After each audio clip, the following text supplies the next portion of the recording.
ناظرین، امریکہ کے ایک ہسپتال میں ایک عجیب و غریب واقعہ پیش آیا اور اس واقعے کے زیر اثر امریکن ڈاکٹر مسلمان ہو گیا۔ مذکورہ ہسپتال میں ایک روز ڈیلیوری کے 2 کیس ایک ساتھ آئے۔ ایک عورت سے لڑکا پیدا ہوا اور دوسری سے لڑکی۔ جس رات میں ان دونوں بچوں کی ولادت ہوئی، اتفاق سے نگران ڈاکٹر موقع پر موجود نہیں تھا۔ دونوں بچوں کی کلائی میں وہ پٹی بھی نہیں باندھی ہوئی تھی جس پر بچے کی ماں کا نام درج ہوتا ہے۔ تو نتیجہ یہ ہوا کہ دونوں بچے مکس ہو گئے اور ڈاکٹروں کے لیے یہ شناخت کرنا مشکل ہو گیا کہ کس عورت کا بچہ کون سا ہے، حالانکہ ان میں سے ایک لڑکی تھی اور دوسرا لڑکا تھا، اور ان دونوں کی ماؤں کا الٹرا ساؤنڈ بھی نہیں کیا گیا تھا کہ ان کے پیٹ میں کون سے جنس کا بچہ ہے۔ ولادت کی نگرانی کرنے والے ڈاکٹروں کی ٹیم میں ایک مسلمان مصری ڈاکٹر بھی تھا جس کو اپنے فن میں بڑی ہی مہارت حاصل تھی اور امریکن ڈاکٹروں سے اس کی بڑی اچھی شناسائی بھی تھی اور اپنے سٹاف کے ایک امریکی ڈاکٹر سے گہری دوستی تھی۔ دونوں ڈاکٹرز سخت پریشان تھے کہ اس مشکل کا حل کیسے نکالا جائے۔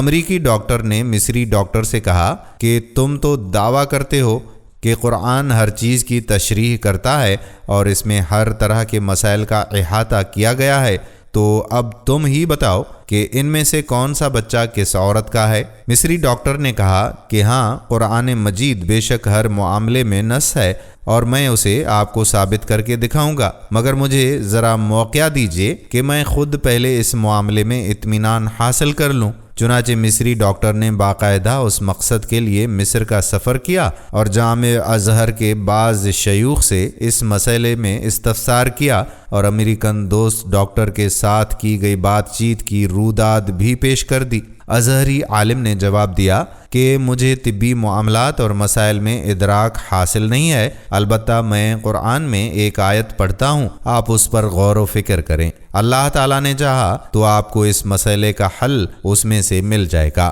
چنانچہ اس عالم نے آیت پڑھ کر سنائی۔ سورۃ النساء آیت نمبر 3، ترجمہ: مرد کا حصہ 2 عورتوں کے برابر ہے۔ مصری ڈاکٹر نے اس آیت میں غور و تدبر شروع کر دیا اور گہرائی میں جانے پر اسے اس مشکل کا حل بالآخر مل ہی گیا۔ چنانچہ وہ لوٹ کر امریکہ آیا اور اپنے دوست ڈاکٹر کو اعتماد بھرے لہجے میں بتایا کہ قرآن پاک نے ثابت کر دیا ہے کہ ان دونوں میں سے کون سا بچہ کس ماں کا ہے۔ امریکن ڈاکٹر نے بڑی حیرت سے پوچھا کہ یہ کس طرح ممکن ہے؟ مصری ڈاکٹر نے کہا کہ ہمیں ان دونوں عورتوں کا دودھ ٹیسٹ کرنے کا موقع دیجیے تو اس معمے کا حل معلوم ہو جائے گا۔ چنانچہ تجزیے اور تحقیق کے نتیجے میں معلوم ہو گیا کہ کون سا بچہ کس عورت کا ہے، اور مصری ڈاکٹر نے اپنے غیر مسلم دوست ڈاکٹر کو اس نتیجے سے پورے اعتماد کے ساتھ آگاہ کر دیا۔ ڈاکٹر حیران اور ششدر تھا کہ آخر یہ کیسے معلوم ہو گیا۔ مصری ڈاکٹر نے بتایا کہ اس تحقیق اور تجزیے کے نتیجے میں جو بات سامنے آئی ہے وہ یہ ہے کہ لڑکے کی ماں میں لڑکی کی ماں کے مقابلے میں دگنا دودھ پایا گیا۔ مزید برآں لڑکے کی ماں کے دودھ میں نمکیات اور وٹامنز یعنی حیاتین کی مقدار بھی لڑکی کی ماں کے مقابلے میں دگنی تھی۔ پھر مصری ڈاکٹر نے امریکن ڈاکٹر کے سامنے قرآن کریم کی وہ متعلقہ آیت تلاوت کی کہ مرد کا حصہ 2 عورتوں کے برابر ہے، جس کے ذریعے اس نے اس مشکل کا حل تلاش کیا اور جس عقدے کو حل کرنے میں دونوں ڈاکٹرز نہایت پریشان تھے۔ چنانچہ وہ امریکی ڈاکٹر فوراً ایمان لے آیا۔ ایک ایسا ہی واقعہ حضرت علی بن ابی طالب علیہ السلام کے زمانے میں بھی پیش آیا تھا۔ آپ کے زمانہ خلافت میں 2 عورتوں کی ایک جگہ اور ایک ہی رات میں زچگی ہوئی تھی۔ ایک لڑکا اور دوسری لڑکی تھی۔ لڑکی والی نے اپنی لڑکی کو لڑکے والی کے جھولی میں ڈال کر